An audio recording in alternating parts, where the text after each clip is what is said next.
Orang lain berkultivasi dengan menyerap energi spiritual langit dan bumi. Sedangkan kau berkultivasi mengandalkan sisa obat yang bahkan anjing pun jijik. Tapi yang orang lain tidak tahu adalah sampah di mata mereka. Di matamu justru adalah obat penyelamat nyawa. Semua ini karena kau baru saja bergabung dengan sekte. Langsung diincar oleh tokoh besar dan pangkatmu diturunkan. Sekarang di tengah kebun obat antara hidup dan mati. Namun tak disangka, kau membangkitkan. Dapat meningkatkan nilai barang apapun melalui serangan kritikal. Bahkan sisa obat yang dibenci anjing sekalipun. Sistem bisa mengubahnya menjadi pil tingkat tinggi. Saat ini, suara langkah kaki berat menginjak papan kayu pecah terdengar masuk. Yo, belum mati juga rupanya. Suara Zhao Ming terdengar dari atas kepalamu. Membawa nada kemenangan yang menjijikan. Kau tidak mendongak. Kau menekan tangan kananmu lebih kuat ke bawah tubuh.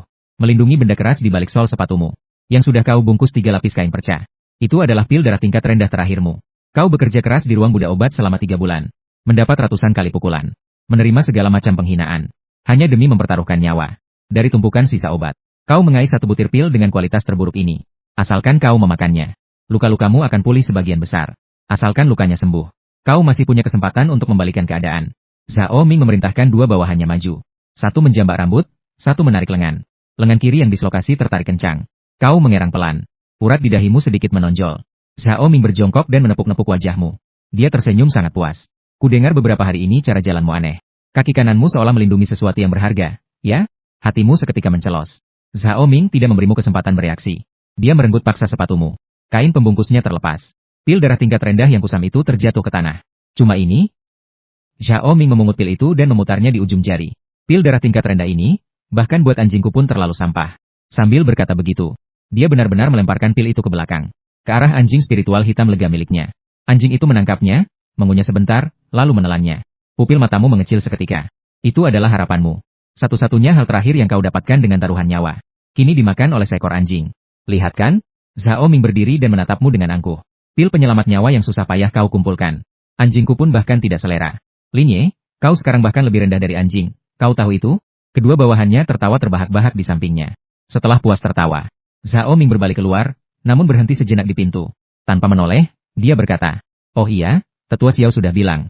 Orang tidak berguna sepertimu hanya membuang-buang makanan kalau tetap hidup. Kalau besok kau belum juga mati, aku akan kirim orang untuk membantumu, pergi." Suara langkah kaki itu menjauh. Gudang kayu itu kembali sunyi. Hanya menyisakan suara angin yang masuk dari celah pintu rusak. Kau terbaring di atas jerami tanpa bergerak sedikit pun. Matamu kering. Bukan karena kau kuat, tapi karena tubuhmu sudah terlalu lama dehidrasi. Sampai air mata pun tak bisa keluar lagi. 3 bulan yang lalu, kau masih seorang murid luar sekte Changlan. Tahap pembersihan tubuh tingkat 5. Lalu, cucu Tetua Xiao menginginkan giok warisan leluhurmu. Kau menolaknya. Keesokan harinya, kau difitnah mencuri obat spiritual sekte. Kultivasimu dihapus di depan umum dan kau dijadikan budak obat. Tidak ada yang membelamu. 1 orang pun tidak ada. Pandanganmu mulai kabur. Kesadaranmu perlahan-lahan menghilang. Selesai sudah, apa aku benar-benar akan mati di sini? Tepat saat kesadaranmu hampir lenyap sepenuhnya. Cahaya emas tiba-tiba meledak di dalam pikiranmu. Ding! Mendeteksi tanda vital tuan rumah mendekati 0. Sistem upgrade critical hit 10.000 kali sedang dipasangkan darurat. Pemasangan berhasil. Memberikan paket hadiah pemula. Membuka hak akses critical hit 10 kali. Tuan rumah dapat memicu upgrade kualitas atau jumlah pada benda apapun. Batas pengganda saat ini, 10 kali. Bola matamu bergerak sedikit. Kau pikir ini hanya halusinasi. Tapi informasi dari cahaya emas itu sangat jelas. Setiap kata terukir sempurna di otakmu. Sistem critical hit, bernapas saja sulit bagimu. Kau tidak punya waktu untuk berpikir panjang. Satu-satunya hal yang kau tahu adalah kau butuh obat. Sekarang, secepatnya. Matamu mencari dengan liar di dalam gudang. Lalu kau melihat sesuatu di sudut ruangan. Anjing milik Zhao Ming tadi. Karena merasa rasa pilnya terlalu buruk. Dia memuntahkan gumpalan kecil sisa obat sebelum pergi. Berwarna abu-abu, basah, dan kotor. Ampas obat sisa yang bercampur air liur anjing. Kau menatap gumpalan itu. Secercah harapan mulai muncul di matamu. Dengan tangan kanan yang tersisa, kau menumpu tubuhmu. Merangkak inci demi inci ke arah sana. Tulang dan otot yang rusak bergesekan menyiksa organ dalam.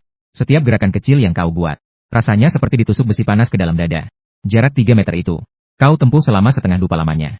Saat ujung jarimu menyentuh ampas obat itu, sistem di pikiranmu kembali menyala. Mendeteksi target critical hit, ampas obat sisa.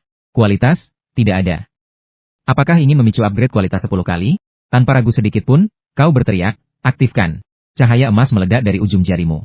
Seluruh gudang kayu menjadi terang benderang seperti siang hari. Gumpalan ampas kotor yang basah itu bergetar hebat di tengah cahaya. Kotoran dan air liur di permukaannya terkelupas lapis demi lapis. Sisa kekuatan obat di dalamnya mulai memadat dengan gila. Mengalami kompresi dan evolusi yang luar biasa. Setelah cahaya emas meredup, di telapak tanganmu, terbaring sebuah pil bulat sempurna, yang memancarkan cahaya putih hangat yang lembut. Selamat. Upgrade kualitas 10 kali berhasil. Ampas obat sisa, pil penguat tulang tingkat surga. Kualitas, sempurna. Efek, rekonstruksi tubuh, memperbaiki meridian, memurnikan tulang. Pil penguat tulang tingkat surga. Selama 3 bulan bekerja sebagai budak obat. Kau sangat paham apa arti nama pil ini. Pil jenis ini.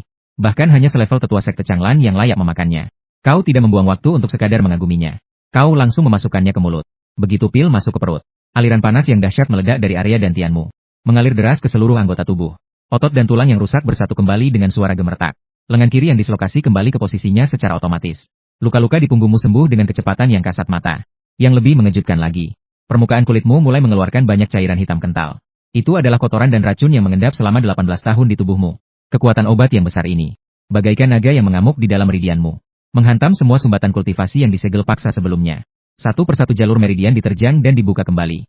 Kultivasimu langsung kembali ke tahap pembersihan tubuh tingkat 1. Namun tingkat 1 ini jauh lebih kokoh dan kuat. Energi darahnya jauh melampaui tingkat 5 saat masa kejayaanmu dulu. Kau perlahan-lahan berdiri. Kau menunduk menatap kedua tanganmu. Ruas-ruas jarimu kini terlihat jelas dan penuh dengan kekuatan. Kau bukan sekadar berhasil bertahan hidup. Kau kini memiliki sesuatu yang bernama sistem upgrade critical hit 10.000 kali. Kalau sisa obat yang dimuntahkan anjing saja bisa jadi pil tingkat surga. Bagaimana jika itu pil yang utuh? Atau sebuah senjata?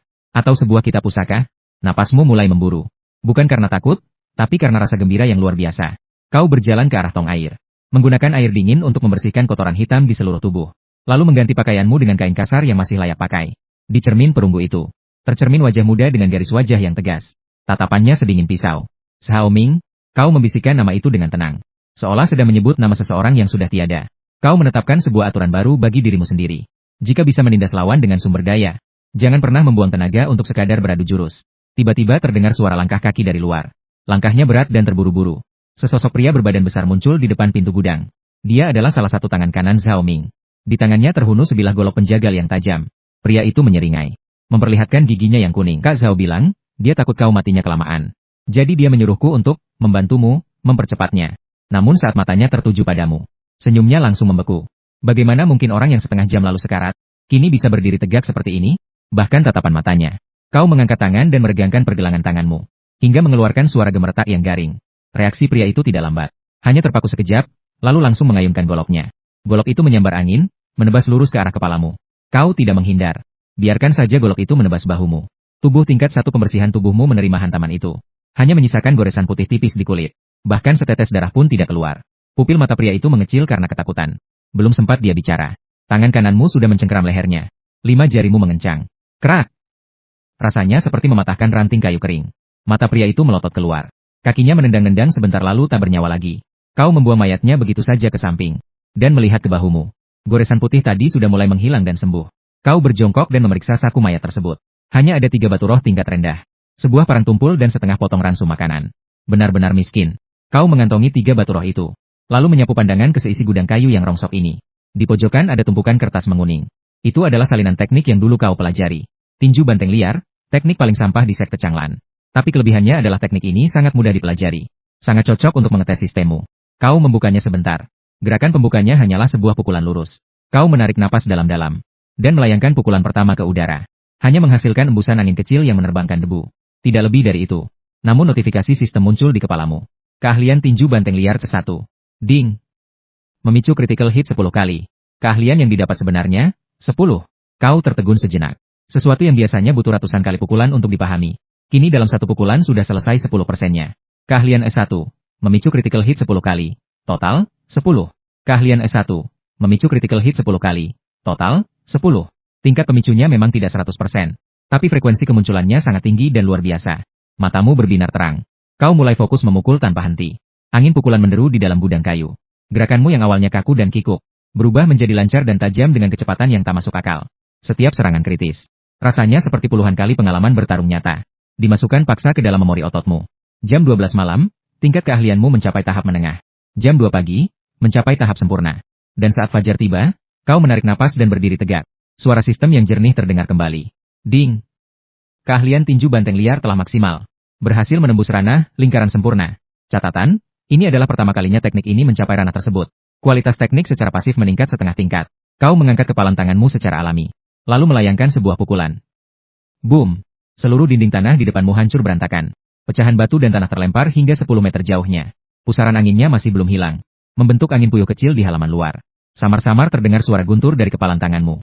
Ranah lingkaran sempurna dari tinju banteng liar. Di seluruh sekte Changlan yang memiliki ribuan murid, tidak ada satupun yang pernah mencapai level ini. Tapi dengan bantuan sistem, kau hanya butuh 1 malam.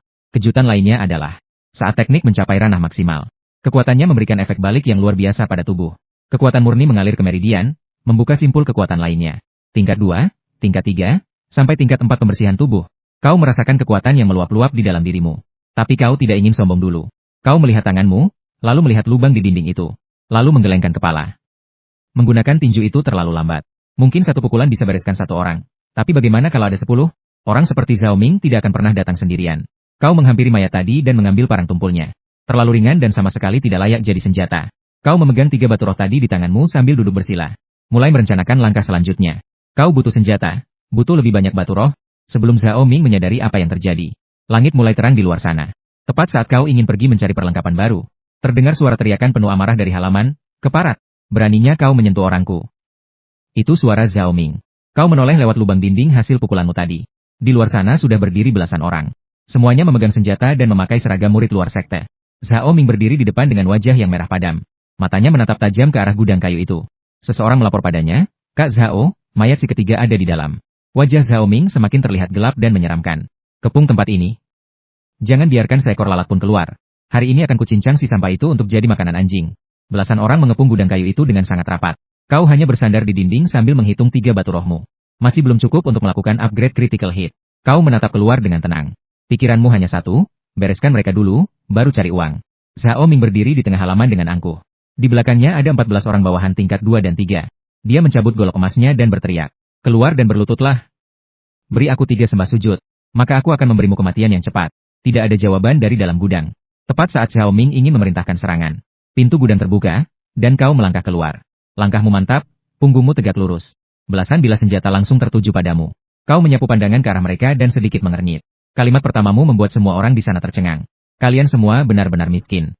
Zhao Ming mengira dia salah dengar. "Apa katamu? Ku bilang kalian miskin." Kau menunjuk senjata-senjata mereka. Senjata ini hanya besi rongsokan. 1 bilahnya paling hanya seharga setengah batu roh. Kalau barang bawaan kalian dikumpulkan, nilainya tak sampai 20 batu roh. Kalian benar-benar tidak layak untuk kuhadapi. Suasana menjadi sunyi senyap. Lalu wajah Zhao Ming memerah hebat. Dia mulai merasakan aura kekuatan yang besar dari tubuhmu. Tingkat 4? Bagaimana mungkin kau bisa pulih? Tapi sedetik kemudian, dia menekan rasa kagetnya. Hanya tingkat 4 saja. Kita ada belasan orang. Serang dia. Habisi sekarang juga. Pasukan itu langsung menerjang ke arahmu. Tapi Zhao Ming sendiri hanya dia menonton dari belakang. Penyerang paling depan sudah mengangkat golok panjangnya. Wajah Zhao Ming benar-benar menjadi suram. "Kepung dia. Jangan biarkan seekor lalat pun lolos. Hari ini, aku akan mencincang orang rendahan ini menjadi potongan kecil untuk makanan anjing." Belasan orang mengepung gudang kayu itu dengan sangat rapat. Bersandar di dinding. Kamu menunduk dan menghitung 3 butir batu energi di tanganmu. Belum cukup untuk memicu critical strike. Kamu mendongak melihat belasan orang di luar. Tatapanmu tenang. Hanya ada satu pikiran di benakmu. Selesaikan pertarungan ini dulu. Baru cari uang. Zhao Ming berdiri berkacak pinggang di tengah halaman. Di belakangnya berdiri 14 tukang pukul tingkat 2 hingga 3 ranah badi tempering. Zhao Ming mencabut pedang panjang baja dari pinggangnya. "Aku akan memberimu cara mati yang terhormat. Keluar dan berlututlah sambil bersujud 3 kali. Maka aku akan memberimu kematian yang cepat." Tidak ada suara dari gudang kayu. Zhao Ming mulai tidak sabar. Baru saja ingin memerintah untuk menyerbu masuk. Pintu terbuka dan kamu berjalan keluar. Langkahmu tidak cepat juga tidak lambat. Punggungmu tegak lurus. Belasan pedang diarahkan kepadamu. Kamu menyapu pandangan ke orang-orang ini. Lalu mengernyit. Kamu angkat bicara. Kalimat pertama membuat semua orang di sana terpana. "Kalian terlalu miskin." Zhao Ming mengira dia salah dengar. "Apa katamu?" "Kukatakan kalian miskin." Kamu kembali melihat senjata di tangan para tukang pukul itu. Ini semua hanyalah pedang besi biasa kualitas terendah. 1 pedang paling-paling bernilai setengah batu energi. Total seluruh harta di tubuh belasan orang kalian ini. Mungkin tidak sampai 20 batu energi. Tidak sebanding dengan tenagaku. Hening seketika. Lalu wajah Zhao Ming memerah seperti hati babi. Sial. Dia merasakan fluktuasi energi darah yang stabil dan kuat. Dari tubuhmu. Pupil matanya mengecil. Badi tempering tingkat 4? Bagaimana mungkin kekuatanmu pulih? Tapi detik berikutnya. Dia menekan rasa terkejutnya. Hanya tingkat 4 saja. Belasan orang menyerbu bersamaan. Pasti tetap bisa melumpuhkannya. Serang. Habisi dia. Atas perintah Zhao Ming. Kerumunan itu menyerang. Tapi dia sendiri tidak bergerak. Berdiri di paling belakang sambil memegang pedang panjang bajanya. Yang merangsek di paling depan. Adalah 2 tukang pukul tingkat 3. 1 dari kiri, 1 dari kanan. 1 menebas kepala. 1 menebas pinggang. Kamu melangkah maju 1 langkah. Tinju lembu sanca tahap sempurna. Kamu hanya meluncurkan satu tinju. Tinju ini tidak diarahkan ke siapapun, melainkan menghantam udara di antara dua pedang tersebut. Saat pusaran angin meledak, dua tukang pukul tingkat 3 itu terpental seolah dihantam kereta kuda dari depan. Tubuh mereka melayang ke belakang, menghantam tembok halaman dengan keras. Cairan keluar dari mulut mereka, dan mereka langsung pingsan di tempat. Orang-orang yang menyusul di belakang serentak menghentikan langkah. Mereka melihat dengan mata kepala sendiri bagaimana tinjumu menghasilkan pancaran cahaya energi darah kuning cerah. Gelombang udara dari pusaran angin itu membalikkan semua benda yang bisa terbalik di halaman. Ini tidak masuk akal. Jangankan tingkat 4, bahkan tingkat puncak badi tempering pun tidak bisa menghasilkan tinju seperti ini. Rasa ngeri mulai menyebar di antara kerumunan. Xiao Ming panik. Dia menggertakkan gigi dan menyerbu maju.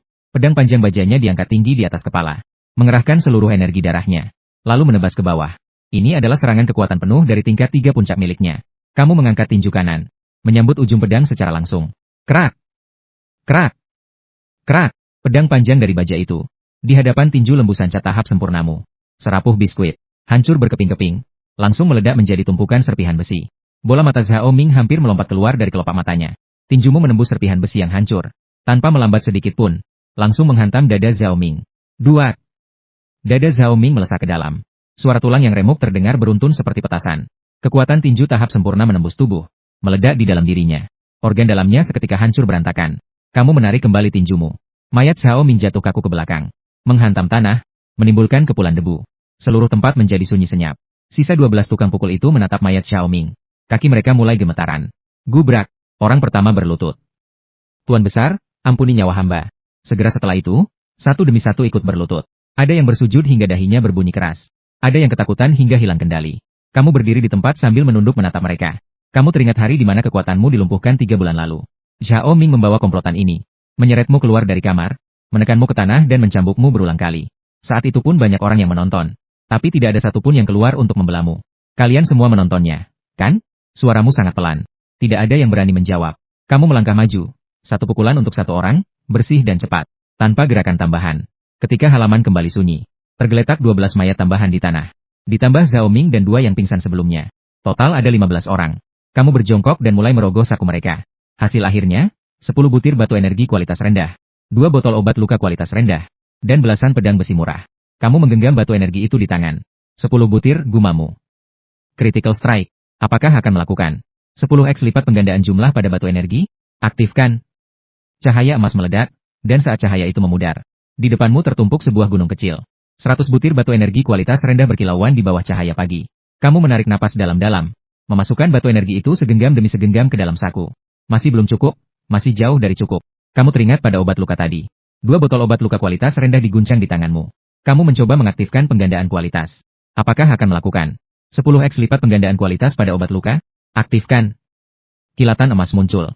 Salep di dalam botol berubah menjadi serbuk berwarna perak putih. Critical Strike berhasil. Obat luka kualitas rendah menjadi bubuk penghancur mayat kualitas puncak. Sudut mulutmu berkedut sedikit. Obat luka berubah jadi penghancur mayat setelah dikritikal? Sistem ini punya selera humor yang agak gelap. Tapi, ini justru sangat berguna sekarang. Kamu menaburkan bubuk penghancur mayat secara merata di atas mayat-mayat itu. Serbuk perak putih yang menyentuh mayat, mengeluarkan suara mendesis pelan. Dalam waktu kurang dari setengah cangkir teh, 15 mayat beserta jejaknya. Semuanya mencair menjadi genangan air transparan. Dengan cepat terserap oleh tanah.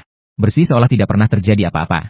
Saat kamu bersiap membereskan barang dan pergi, tatapanmu tiba-tiba jatuh ke lokasi Xiao Ming mencair. Di tengah genangan air, ada satu benda yang tidak ikut hancur. Oleh bubuk tersebut, memancarkan cahaya redup kemerahan. Kamu memungutnya. Itu adalah sebuah liontin giok. Ukurannya sebesar telapak tangan. Teksturnya hangat dan halus. Di permukaannya terukir karakter Xiao dalam bentuk kuno.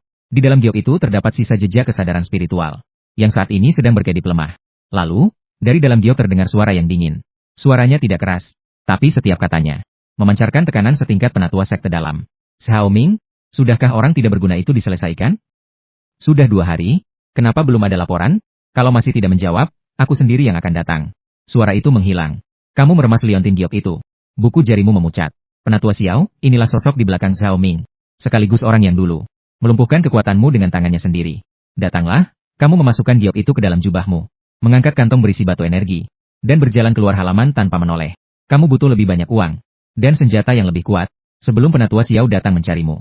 Setelah berjalan tidak sampai 200 langkah dari halaman, kamu berhenti. Kamu melihat ke bawah. Pada liontin giok berukir, Xiao, di balik jubahmu. Kamu bisa merasakan sisa jejak spiritual di dalamnya. Benda ini adalah alat pelacak. Jika membawanya, Penatua Xiao bisa mengunci lokasimu kapan saja. Tanpa ragu, kamu melempar giok itu ke tanah dan menginjaknya sekuat tenaga. Kerak! Suara hancurnya giok terdengar nyaring. Kamu mengangkat kaki, dan tanpa menoleh berjalan menuju arah gunung belakang sekte. 10 mil dari gunung belakang sekte Changlan, terdapat jalur tambang yang sudah ditinggalkan. Ujung jalur tambang itu terhubung ke gua bawah tanah, yang selalu lembab dan gelap. Inilah tempat yang disebut para kultivator sekitar sebagai pasar hantu. Tidak ada aturan di sini. Hanya ada satu kesepakatan. Saat masuk ke pasar hantu, jangan tanya asal-usul. Untung rugi tanggung sendiri. Kamu mencari sebuah sudut, mengoleskan lumpur ke wajahmu beberapa kali, memakai topi caping, lalu masuk ke dalam. Gua itu jauh lebih besar dari bayanganmu. Ratusan lapak pedagang berjajar di sepanjang dasar gua. Kamu berjalan sambil mengamati. Matamu bergerak cepat menyisir setiap lapak. Kamu mencari senjata. Tipe serangan jarak jauh. Memukul orang dengan tinju memang puas. Tapi jika Penatua Xiao benar-benar membawa rombongan, kamu butuh cara membunuh yang bisa menjangkau area luas sekaligus. Sampai di bagian tengah gua, sebuah lapak yang rapi menarik perhatianmu. Lapak itu dilapisi kain beludru hitam. Memajang 3 barang, 1 belati terbang tingkat misteri, sebuah pedang pendek, dan 1 jimat yang tidak dikenal. Berapa harga belati terbang tingkat misteri ini? Pemilik lapak adalah pria parubaya berjenggot kambing. Dia mengangkat 1 jari. 1000, batu energi kualitas rendah. Kamu berdiri dan langsung berbalik pergi. 1000 butir? Di kantongmu hanya ada 100 butir. Miskin ya miskin. Sadar akan realita adalah kunci untuk hidup lama. Kamu terus berjalan, semakin jauh ke sudut yang terpencil. Di pojok terdalam gua, seorang kakek kurus kering seperti batang bambu, sedang berjongkok di depan tumpukan rongsokan sambil terkantuk-kantuk. Di depannya tertumpuk belasan senjata berkarat. Matamu menyisir tumpukan rongsokan itu sekali, lalu berhenti pada sebuah pedang. Dibilang pedang, sebenarnya lebih mirip batang besi. Bilahnya penuh karat. Tali lilitan di gagangnya sudah hancur sebagian besar. Kamu mengambil dan menimbangnya. Di luar dugaan, pedang ini cukup berat. Yang ini berapa? Kakek kurus itu tersentak bangun, mengusap air liurnya. Barang rongsok itu? 10 batu energi, ambil sana. 8 batu. 5 batu. Kalau lebih dari itu, aku beli di lapak sebelah. Kakek kurus itu melirik ke lapak sebelah, yang posisinya kosong melompong. Sudut mulutnya berkedut. Iya, 5 batu, jadi 5 batu. Kamu mengeluarkan 5 batu energi dan menaruhnya di atas kain. Kakek itu mengambil batu energinya. Lalu tiba-tiba teringat sesuatu. Dia mengambil bungkusan kain kotor dari dekat kakinya dan menjejalkannya padamu. Ini bonus buatmu. Kalau tidak dibuang-buang, aku takut sial. Kamu membuka bungkusan kain itu, dan melihat isinya. Di dalamnya ada sebuah bola berwarna abu-abu kusam sebesar telur ayam. Permukaannya dilapisi lapisan kerak abu-abu. Tampak seperti gumpalan tanah yang sudah mengering. Ini apa? Tanyamu. Kakek kurus itu memasang wajah jijik. Entahlah, ada yang bilang inti monster. Aku sudah tanya ketiga ahli penaksir, semuanya bilang itu cuma batu. Ambil saja buat mainan ketapel. Seorang kultivator muda yang lewat mendengarnya, dan tidak tahan untuk tertawa. Hah! 5 batu energi buat beli tumpukan besi karatan dan batu. Bung, sepertinya hari ini bukan hari keberuntunganmu. Kamu tidak mempedulikan mereka. Kamu menggenggam bola tanah abu-abu itu di telapak tangan. Begitu jemarimu menyentuh lapisan kerak itu, sistem di pikiranmu tiba-tiba memancarkan cahaya terang. Jauh lebih menyilaukan dibanding sebelum-sebelumnya. Peringatan. Terdeteksi fragmen benda ajaib dunia. Sedang mengidentifikasi. Identifikasi selesai. Nama barang, fragmen inti monster kuno penelan langit. Kualitas, sudah membusuk, tidak dapat ditentukan. Penjelasan, penelan langit adalah monster ganas kuno. Dapat menelan segala hal untuk digunakan sendiri. Ini adalah fragmen intinya. Meskipun sudah membusuk, masih tersisa sedikit hukum penelan langit. Saran sistem, terdeteksi hukum penelan langit. Sangat cocok dengan peningkatan sistem pengganda 10.000x. Apakah akan menyerap fragmen ini? Setelah diserap, otoritas penggandaan yang lebih tinggi akan terbuka. Kamu meremas batu abu-abu kusam itu. Jari-jarimu mengencang. 5 batu energi. Kamu menghabiskan 5 batu energi untuk membeli pedang rusak, tapi mendapatkan bonus fragmen inti monster kuno. Serap. Tanpa suara, tanpa cahaya luar. Saat lapisan kerak itu pecah, sebuah aura yang sangat kuno dan liar merayap dari telapak tanganmu masuk ke dalam meridian. Setelah 3 kali napas, panel sistem diperbarui. Fragmen hukum penelan langit telah selesai diserap. Otoritas penggandaan telah ditingkatkan. 10x. 100x. Tipe penggandaan saat ini, penggandaan kualitas. Batas maksimal, 100x lipat. Batas maksimal penggandaan jumlah, 100x lipat. Kamu menunduk melihat sisa bubuk abu-abu di tanganmu. Lalu melihat pedang besi berkarat itu. 100x lipat. Kultivator muda yang mengejekmukmu tadi belum berjalan jauh. Kamu tidak mempedulikannya, memanggul pedang besi rusak itu di bahu. Lalu berbalik pergi. Sekarang, kamu butuh sebuah ruang rahasia. Ada sebuah penginapan di pinggiran pasar hantu. Kamu mengeluarkan 20 batu energi untuk menyewa ruang rahasia bawah tanah dengan formasi kedap suara. Setelah pintu batu tertutup, kamu meletakkan pedang besi rusak itu di atas meja batu di depanmu. Kamu menjulurkan tangan dan menekan bilah pedang. Penggandaan kualitas. Cahaya emas bersinar sekejap, lalu terdengar suara berdengung rendah. Bilah pedang bergetar hebat, karat di permukaannya mulai rontok, tapi kemudian muncul sebuah retakan. Penggandaan kualitas gagal. Penyebab, material dasar adalah besi biasa. Tidak dapat menahan lonjakan kualitas 100x lipat. Memaksa penggandaan akan menyebabkan objek hancur. Saran, gunakan penggandaan jumlah. Kamu menatap retakan itu selama 2 detik. Besi biasa tetaplah besi biasa. Bahannya terlalu buruk, tidak bisa dipaksa naik kelas. Tapi penggandaan jumlah berbeda. 1 pedang menjadi 100 pedang. 100 pedang besi yang menghantam kepala seseorang secara bersamaan. Penggandaan jumlah. Cahaya emas meledak dari telapak tanganmu. Seluruh ruang rahasia seketika ditelan oleh cahaya putih yang menyilaukan. Saat cahaya memudar, kamu membuka mata dan reaksi pertamamu adalah, tidak ada tempat untuk berdiri. Seluruh ruangan rahasia telah penuh sesak oleh pedang. 100 bilah pedang King Kong yang berkilauan dingin. Menumpuk berantakan di dalam ruang rahasia. Setiap bilah pedangnya sangat bersih. Tanpa ada karat sedikit pun. Kau mencabut 1 pedang dari tumpukan itu. Mengusap jempolmu perlahan di mata pedangnya. Terasa sensasi perih dingin di ujung jari. Luka tipis mulai merembeskan darah. Kalau dibilang memotong besi seperti lumpur mungkin belum sampai, tapi kalau cuma memotong orang sih lebih dari cukup. Tapi 1 pedang untuk 1 orang. Efisiensinya masih kalah dibanding tinju piton sapi emu yang sudah mencapai kesempurnaan. Lalu bagaimana kalau 100 pedang sekaligus? Saat pikiran itu muncul, terbayang sebuah gambaran di otakmu yang sangat kasar. Sangat norak, tapi sangat efektif. Ikat 100 pedang jadi 1 gumpalan. Lemparkan ke kerumunan orang, dan saat 1 ujung sutra langit ditarik, pedang-pedang itu akan melesat ke segala arah. Seperti pecahan granat manusia. Kau memasukkan 100 pedang itu ke kantong penyimpanan murah yang baru kau beli. Mendorong pintu batu dan berjalan keluar. Kau menemukan lapak yang menjual sutra langit. Membeli 30 gulung. Setelah kembali ke ruang rahasia, kau mulai bekerja. Kau menyusun 100 pedang King Kong dengan posisi ujung pedang. Menghadap keluar. Melilitnya lapis demi lapis dengan sutra langit. Hingga akhirnya membentuk sebuah bola berdiameter sekitar 2 kaki. Gagang pedang berhimpitan di dalam. Mata pedang mencuat tajam ke segala arah. Terlihat seperti tulang belakang emas raksasa yang penuh duri besi. Jelek, kasar, dan tanpa estetika sedikit pun. Kau menimbang-nimbang beratnya. Tapi dengan kekuatan lengan ranah tempat tubuh tingkat 4. Benda ini sangat bisa dilempar dengan 1 tangan. Perlu uji coba lapangan. Lewat tengah malam, kau memanggul bola pedang itu. Kau memukul lagi, keluar melalui celah di sisi jalur tambang. Menemukan sebuah lembah berbatu yang tak berpenghuni. Lembah. Di tengahnya berdiri batu granit raksasa setinggi 10 meter. Kau berdiri 30 langkah jauhnya. Tangan kanan menyangga bola pedang. Menarik napas dalam-dalam. Melemparkannya dengan seluruh kekuatan tempat tubuh tingkat 4. Bola pedang menghantam telak batu raksasa itu. Sutra langit putus seketika saat terjadi benturan. 100 pedang King Kong meledak seperti kembang api. Dengan titik benturan sebagai pusatnya. Melesat liar ke segala arah tanpa pandang bulu. Suara tebasan angin yang tajam. Terdengar menyambung menjadi 1. Batu raksasa itu seketika hancur dengan ratusan lubang. Pecahan batu beterbangan. Debu mengepul ke langit. Batu granit yang telah bertahan ribuan tahun diterjang angin dan hujan itu. Patah tepat di tengahnya. Runtuh berdentum. Hancur menjadi puing-puing di tanah. Kau berdiri di tempat. Melihat tanah berbatu yang habis dibajak itu. Tertegun sejenak. Lalu kau membungkuk mulai mencabuti pedang-pedang itu. Dari 100 pedang, 7 patah. 12 pedang matanya rompal. Sisa 81 pedang masih utuh sempurna. Masih bisa dipakai lagi. Tingkat pemulihan 81%, masih bisa diterima. Lagi pula kau punya sistem penggandaan jumlah 100 kali lipat. Biaya produksinya hampir nol. Kau merapikan pedang-pedang itu. Kembali ke pasar hantu malam itu juga. 2 jam berikutnya. Kau bekerja seperti mesin berkecepatan tinggi. Pertama, menggunakan 10 batu energi. Membeli 5 pedang besi rongsokan paling murah. Digandakan jumlahnya menjadi 500 pedang. Memilih 100 pedang dengan kualitas terbaik. Mengikatnya menjadi bola pedang baru. Lalu dengan harga 3 batu energi per botol. Membeli 2 botol pil darah tingkat rendah. Digandakan kualitasnya menjadi 2 botol pil darah tingkat surgawi. Harga pasar pil darah tingkat surgawi di pasar gelap adalah 50 batu energi per butir, 2 botol berisi 20 butir. Nilainya mencapai 1000 batu energi. Kau tidak menjualnya.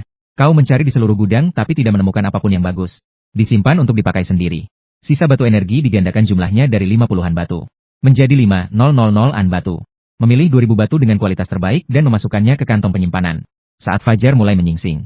Kantong penyimpananmu sudah penuh sesak. Di dalamnya berisi 5 bola pedang. 20 butir pil darah tingkat surgawi. 2000 batu energi. Serta sutra langit yang cukup untuk setengah tahun. Kau berjalan keluar dari pasar hantu. Dari arah sekte Changlan di kejauhan. Tiba-tiba terdengar suara dentuman lonceng yang panjang. Sekali, 2 kali, 3 kali, terus berlanjut sampai 9 kali. Langkahmu terhenti. 9 dentuman lonceng. Di sekte Changlan hanya ada satu artinya. Kompetisi murid luar. 3 bulan lalu, kultivasimu dihapus dan kau dibuang menjadi budak obat. Bahkan tidak punya kualifikasi untuk ikut. Tapi sekarang, kau menunduk melihat kepalan tanganmu. Lalu meraba kantong penyimpanan. Yang berisi bola-bola pedang yang berat itu. Tempat tubuh tingkat 4, tinju piton sapi sempurna. 5 buah bola pedang fragmen. 20 butir pil darah surgawi. Kau berbalik. Melangkah lebar menuju arah sekte Changlan. Arena bela diri berada di tengah sekte. Saat kau tiba, Arena sudah dipenuhi lautan orang. Tak ada yang memperhatikanmu. Seorang budak obat yang kultivasinya dihapus 3 bulan lalu. Siapa yang peduli? Kau diam-diam berjalan ke sudut paling luar. Pandanganmu melewati kerumunan orang. Melihat ke panggung tinggi di depan arena. Di sana duduk 5 orang tetua. Di posisi paling kanan. Duduk seorang lelaki tua berwajah tirus. Dengan mata sipit yang tajam, Xiao Wanshan. Tetua sekte dalam tahap menengah. Orang inilah yang secara pribadi menghapus kultivasimu. Dan membuangmu ke barak budak obat. Saat ini, pandangan Xiao Wanshan menyapu ke arahmu. Tatapan kalian beradu di udara. Tangan Xiao Wanshan terhenti. Mata sipitnya sedikit menyipit.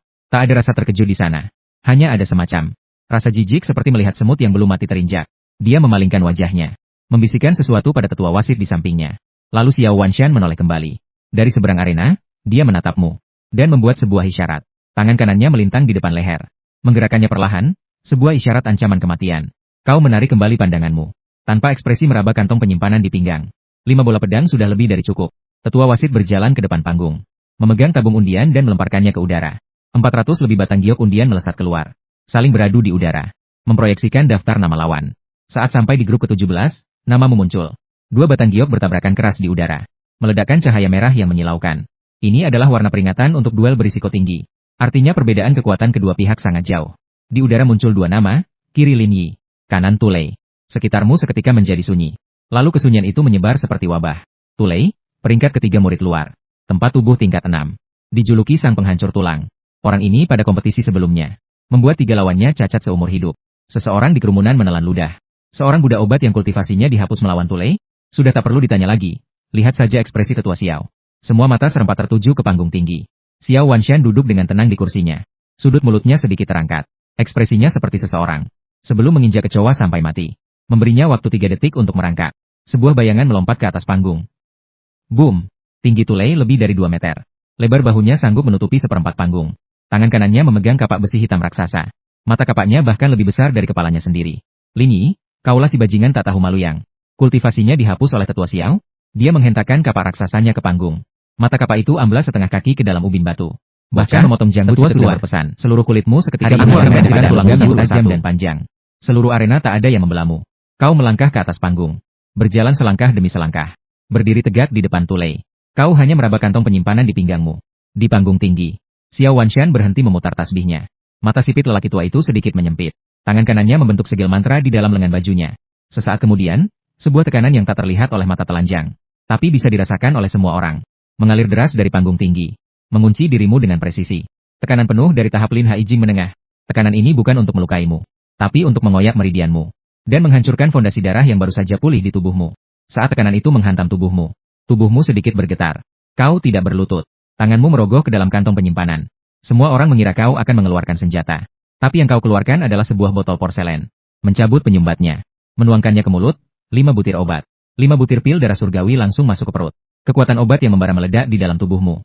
Seperti menuangkan seluruh aliran sungai ke dasar sungai yang kering kerontang. Sebuah kekuatan yang mengembang dari dalam keluar. Berpusat padamu. Melesat keras menghantam sekeliling. Duar. Tekanan Xiao Wanshan seperti dinding kaca. Hancur berkeping-keping oleh lonjakan darah yang dahsyat ini. Kau berdiri di tempat dengan wajah tenang. Mengunyah sisa-sisa pil terakhir di mulutmu. Seperti sedang makan kacang goreng. Di panggung tinggi, tasbih Xiao Wanshan terhenti. Wajahnya berubah untuk pertama kalinya. Seorang semut yang kultivasinya dia hapus sendiri. Bagaimana mungkin punya pil obat dengan kualitas seperti itu? Tetua wasit menerima isyarat dari Xiao Wanshan. Langsung berseru, pertandingan dimulai. Hidup atau mati, tak jadi soal. Tu Lei memang menunggu kalimat itu. Mengangkat kapak raksasanya. Kedua lengannya membesar seketika. Seluruh kekuatan tempat tubuh tingkat 6 dialirkan ke kapaknya. Energi darah di belakangnya membentuk bayangan banteng liar. Bersama dengan kapak raksasanya menghantam ke arahmu. Mati kau? Kapak itu membelah udara. Suara dentuman angin meledak di atas panggung. Hanya tersisa setengah meter dari kepalamu. Kau tidak mundur. Gerakan tubuhmu tidak besar. Hanya miring ke kiri kurang dari 1 kaki. Kapak raksasa menyapu bahu kananmu dan menghantam ubin batu. Duar. Panggung bela diri retak sepanjang 1 hingga 3 meter. Serpihan batu memercik ke tubuhmu. Mata Tu Lei melotot lebar. Bukan karena serangannya meleset. Tapi karena di tengah gelombang serangan kapak mautnya. Kau tidak bergeming sedikit pun. Baru saja dia mau berucap, kau sudah bergerak. Tangan kananmu menepuk kantong penyimpanan. Sebuah bola berukuran 2 kaki. Penuh dengan duri besi melesat keluar dari kantong itu. Disangga oleh telapak tanganmu. Bola pedang yang diikat sutra langit. 100 bilah pedang King Kong. Berhimpitan dengan ujung pedang menghadap keluar. Berkilauan tajam di bawah sinar mentari pagi. Tu Lei sama sekali tidak mengenali benda apa ini. Reaksi instingnya adalah menangkis, tapi sudah terlambat. Waktu seranganmu terlalu presisi. Kau menunggu sampai kapak tulei tertanam di ubin batu. Dan kedua tangannya belum sempat mencabutnya kembali. Kau mendorongnya keluar. Bukan dilempar, tapi didorong. Kecepatan bola pedang itu saat lepas dari tangan bahkan tidak membentuk lengkungan. Melainkan melesat dalam garis lurus yang sempurna. Menghantam tepat di bagian depan tubuh tulei yang setinggi 2 meter. Sutra langit putus. Suaranya sangat pelan. Prak, seperti suara senar kecapi yang putus. Lalu semua suara lenyap. 100 pedang King Kong meledak bersamaan. Menutupi seluruh tubuh tulei yang lebar dan tinggi. Tanpa ada celah sedikit pun. Suara tebasan angin yang bertubi-tubi. Menjadi satu nada yang memekakan telinga. Kekacauan total. Tubuh tulei. Dalam sekejap ditembus oleh ribuan cahaya tajam. Seperti boneka kertas yang ditusuk ratusan lubang. Dia tidak sempat menjerit. Karena tenggorokannya sudah hancur. Oleh 6 bilah pedang yang menghujam sekaligus. Seluruh proses itu berlangsung kurang dari setengah detik. Tubuh tulei tidak tumbang. Karena dia tertahan di tempat oleh 100 pedang yang menancap padanya. Seperti sebuah makam dari pedang. Arena bela diri menjadi sunyi senyap selama 5 detik. Satu jurus, hanya satu jurus. Tulei kalah. Tulei yang peringkat ketiga murid luar. Benda besi apa tadi itu? Sebenarnya apa benda itu? Seluruh arena langsung heboh. Di panggung tinggi, wajah Xiao Wanshan. Akhirnya tidak lagi tenang dan angkuh. Kelopak matanya berkedut hebat. Suaranya meredam seluruh kebisingan arena. Kekuatan tahap Lin Haijing menengah. Dilepaskan tanpa sisa saat dia membuka mulut. Dia mengangkat telapak tangan kanannya. Sebuah bayangan telapak tangan abu-abu melesat dari panggung. Melintasi jarak 20 tombak. Membawa aura yang sanggup menghancurkan apapun. Menghantam dirimu yang ada di panggung. Seorang tetua sekte dalam. Menyerang murid luar di hadapan ribuan orang. Kau menatap bayangan telapak tangan raksasa itu. Tak ada rasa takut di wajahmu. Kau merogoh kantong penyimpanan lagi. Kali ini yang kau keluarkan bukan bola pedang. Bukan pula botol porselen. Melainkan sebuah ember kayu. Ember itu penuh berisi pil darah surgawi. 20 butir hasil penggandaan 100 kali lipatmu tadi. Kau gandakan lagi satu putaran. Kini di dalam ember ada sekitar 2000 butir pil. Kau mengarahkan mulut ember ke mulutmu. Menengadahkan kepala dan menuangkannya sekaligus. Pil-pil itu meluncur seperti kacang kedelai. Masuk deras ke dalam mulutmu. Tak sempat dikunyah, kau langsung menelannya bersama ludah. 1 butir, 10 butir, 30 butir, 100 butir pil meledak di dalam tubuhmu. Bukan ledakan seperti 5 butir tadi. Ini adalah ledakan nuklir. Energi darah yang membara menguap dari pori-porimu. Menjelma menjadi uap darah yang bisa dilihat mata. Uap itu mulai memadat di belakang punggungmu. Berputar membentuk sesosok naga. Naga darah merah padam. Tubuh naga meliuk. Kepalanya mendongak tinggi. Kedua matanya memancarkan cahaya merah segar. Kau melancarkan tinju piton sapi sempurna. Tinju yang membawa perwujudan naga darah. Beradu di udara dengan telapak tangan Lin Haijing. Duar. Gelombang kejut menyebar dari titik benturan. Ke segala arah. Retakan di panggung seketika membesar 10 kali lipat. Seluruh lantai panggung hancur berkeping-keping. Bayangan telapak tangan itu hancur. Bukan sekadar ditahan, tapi benar-benar dihancurkan berkeping-keping. Sisa gelombang serangannya menyapu panggung tinggi. Xiao Wanshan menarik tangannya. Dia menunduk melihat dagunya. Segenggam janggut putihnya terpotong oleh tajamnya angin tinju. Melayang jatuh tanpa suara ke bajunya. Pupil mata si tua itu mengecil drastis. Seluruh arena menjadi sunyi senyap seperti kuburan. Semua orang melihat dengan mata kepala sendiri. Seorang murid luar yang baru di ranah tempat tubuh memakan seember. Entah pil apa. Lalu membalas serangan tetua Lin Haijing. Bukan cuma menahan dengan susah payah, tapi menghancurkan serangan itu. Terdengar suara raungan naga rendah dari langit. Sebuah cahaya keemasan. Melesat dari arah puncak utama sekte Changlan. Mendarat tepat di tengah arena bela diri. Cahaya itu memudar. Seorang pria parubaya berjubah abu-abu berdiri di sana. Di samping panggung yang sudah hancur lebur. Master sekte Changlan, Lu Qingsan. Ranah Naschen Soul. Semua tetua di sana serempak berdiri. Dan membungkuk memberi hormat. Master sekte Lu Qingsan melirik panggung yang sudah jadi puing. Melihat janggut Xiao Wanshan yang terpotong. Dan akhirnya tatapannya jatuh padamu. Seluruh tubuhmu merah membara, bayangan naga darah masih melingkar di belakangmu. Dan tanganmu masih memegang ember kayu yang sudah kosong setengah. Lu Qingsan menatap ember itu selama 3 detik. Bayangan naga darah masih melingkar di belakangmu.